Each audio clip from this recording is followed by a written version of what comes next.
Shabbat Shalom. In our Parashat Mishpatim, there are so many different things to talk about. But one pasuk this year jumped out at me. And as Chazal say, B'chol yom yu b'necha kechadashim. May the words of Torah be new and fresh every single day from scratch. I feel like this year, these times, this pasuk really resonated with me. And I wanted to discuss it with you guys. In our parasha, we find the pasuk midvar sheker tirchak, v'naki v'tzadik al taharog ki lo atzdik rasha.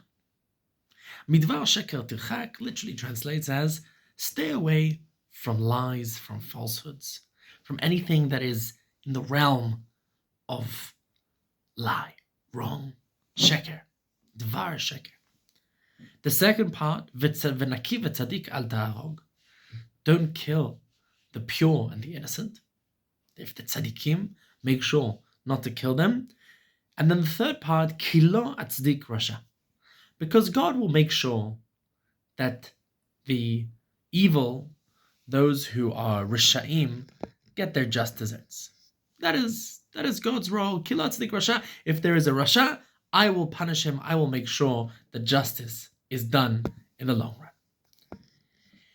Each one of those part of the psukim, each part has a very specific role to play in Jewish tradition, midvar sheker tirchak, the whole understanding of our relationship to truth and lies. Naki v'tzadik al taharog, when it comes to the halachot of the Beit Din of the Sanhedrin, in Masechet Sanhedrin, they really build a lot into this pasuk and understanding, to what degree do you need to go to try and clear the innocent, and if someone has some sort of zchut, some sort of defense to put forth, then even if the actual verdict, the guilty, has been given, we can still bring them back and try and appeal and so on and so forth.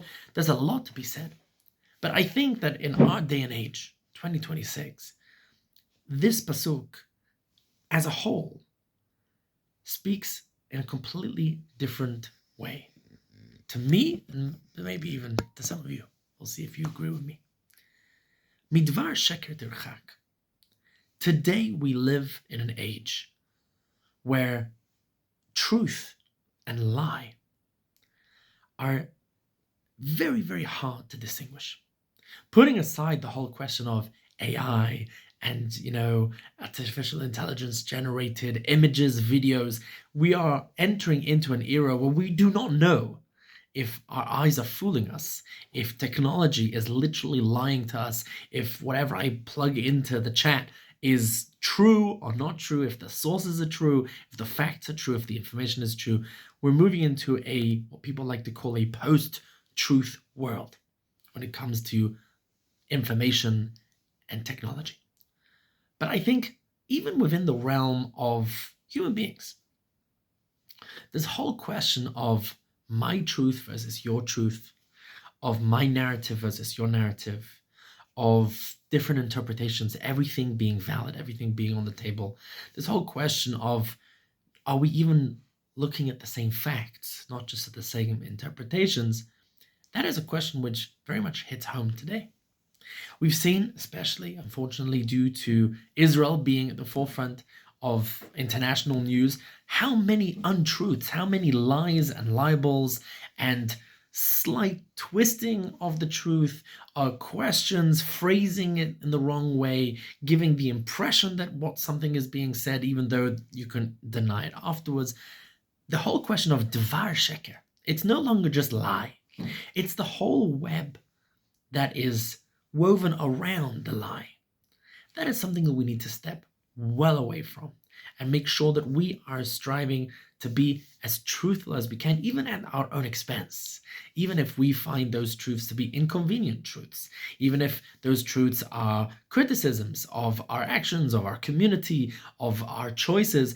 We have to really strive towards facing the truth, the pure, innocent truth, without any bias, without any judgment. This is a challenge. This is something that we're constantly fighting for truth, fighting against the lies, against the libels.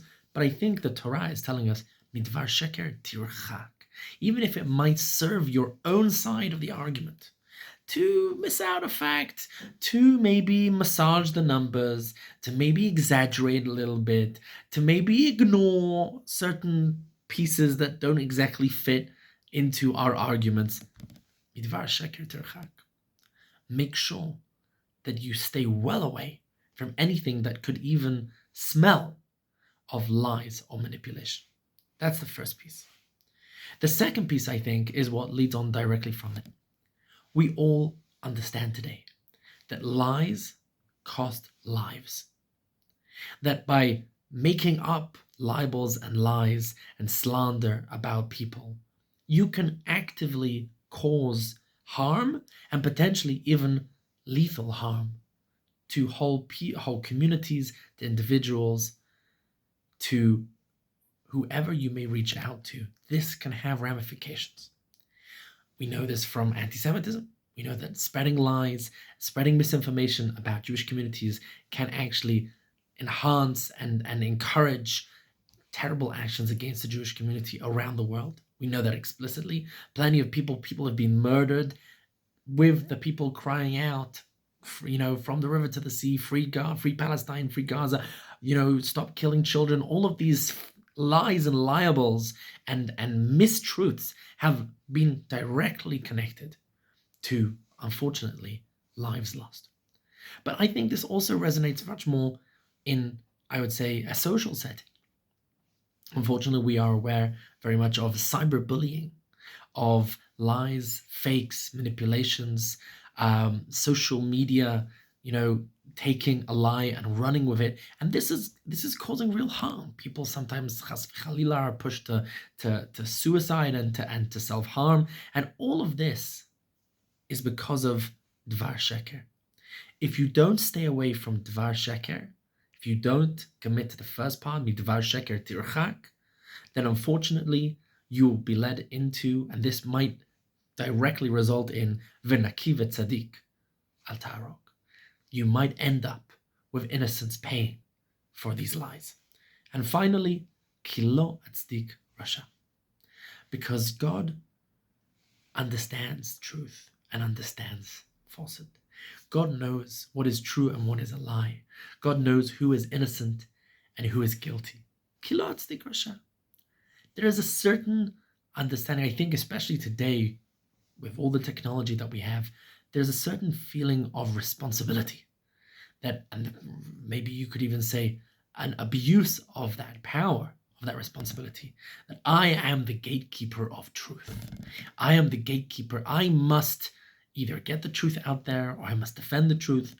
I must fight the lies. And I think this pasuk actually says, sometimes we have to do our hishtadlut, we have to do our part. We have to make sure that we ourselves, midvar sheker terchak, we're trying to step away from this, but also recognize, because kilo atzdik rasha, the world is run according to a plan. There is justice in the world. We might not always be able to see it in action. We might even sometimes see it not being put into place. The classic question of all time: why do bad things happen to good people? Why do good things happen to bad people? These deep philosophical questions. But one of the answers, I think, put forward by this pasuk is, we've got to recognize that on the long term, kilo atzdik rasha. In the long term, crime does not pay. In the long term, the truth will out. Lies will be discovered. As the rabbis famously say, l'sheker en raglayim. Right? The lies, they at the end of the day, they don't have a solid foundation. They will crumble. And this is maybe a small hope, a light at the end of the tunnel. When it comes to dealing with the world of misinformation, disinformation, lies, slander, libel, falsehood that we feel surrounds us, alma de shikra, a world of lies, especially as the Jewish people in this period, there's something comforting to know that in the end, kilo atzdik rasha, Bezrat Hashem, God has a plan. And even if today we might feel very under attack, Hashem will make sure that it will work out in the end. Does that mean we have to give up? Does that mean that we have to lay back on our laurels? Mamash lo, 100% no. But it does mean that we have a promise that if we do our part, God will do his. Shabbat Shalom.